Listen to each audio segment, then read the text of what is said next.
Ready to open the hood? UseTool for the tutorials.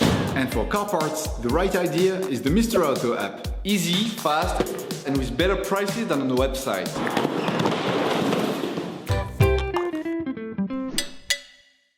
You will find the Magneti Marelli shock absorbers used in the video through the link in the description. Turn your engine off and pull up the handbrake. So that you can change the back shock absorbers on your car, you must lift the rear of the vehicle and remove the wheels. This will give you full access to the suspension system. Loosen the stud bolts on the rear wheels, raise the rear of the vehicle and put it in the two-axle stands. We strongly suggest watching the tutorial, raising your vehicle safely before carrying out this step. You will then be able to take off the wheels. Don't forget to slide them under the vehicle.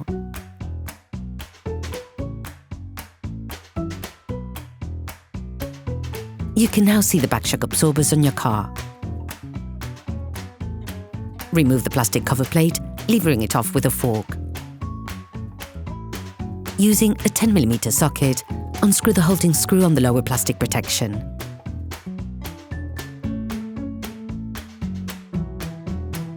As the components to be removed are very often seized up, don't hesitate to brush and to use degreaser to facilitate the operation. With a socket wrench and an 18mm socket, unscrew the lock nut holding the lower part of the shock absorber.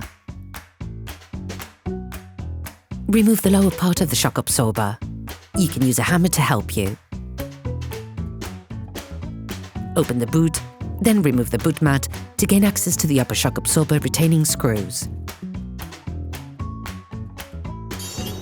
Please support us, subscribe and like the video, that will be really cool.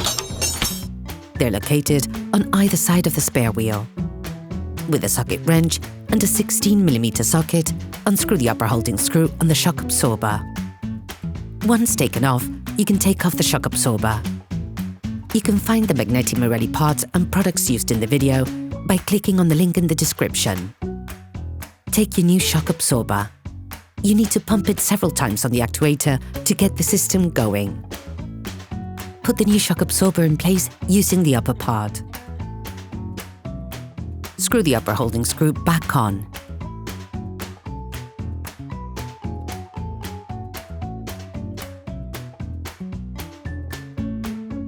Finish off the tightening with a torque wrench.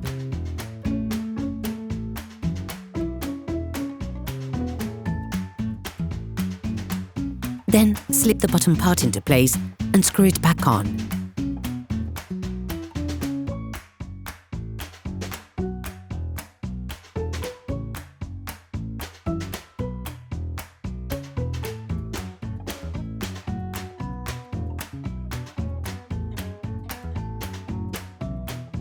Finish off the tightening with a torque wrench.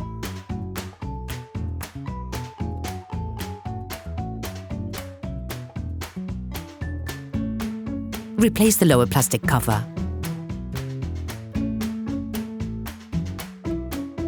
Reattach the upper plastic cover plate. Finally, screw the lower plastic cover back on.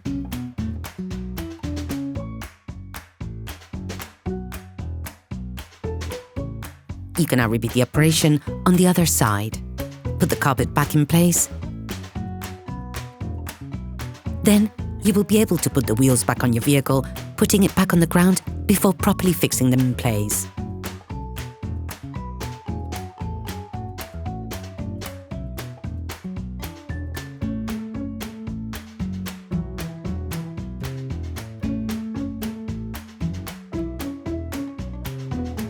Operation completed. Hello, if this video helped you, like and subscribe.